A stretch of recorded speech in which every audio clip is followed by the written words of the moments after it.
In fact, the parallel, Richard, to what has occurred to our own Constitution since its penning, there are many parallels. So do you think it just might be that NASA, like every other bureaucracy, like our own damn federal government, got too big and as a natural course began to sort of draw in and become protective?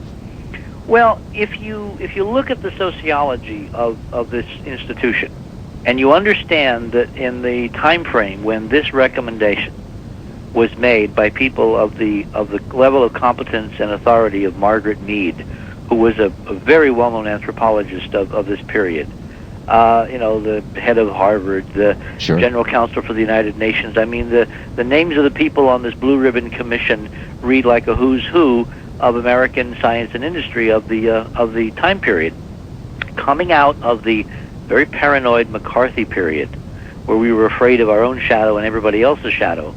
The idea that a bunch of very respected academics would basically say to NASA, look, if you find ETs, you could destroy civilization if you let it out, I think had a profound chilling effect on the scientists and the administrators and the engineers who have been running NASA for the last 30 years. What about the contention itself, Richard? Well, that's a separate issue, because remember, politics is mostly perception.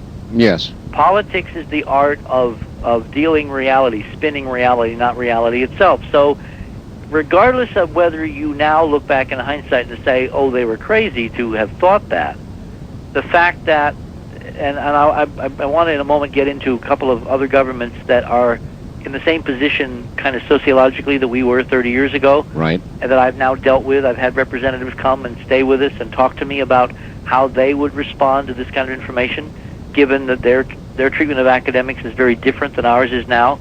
It's more like it was 30 years ago. So we've been doing our homework into why this apparently was taken so seriously.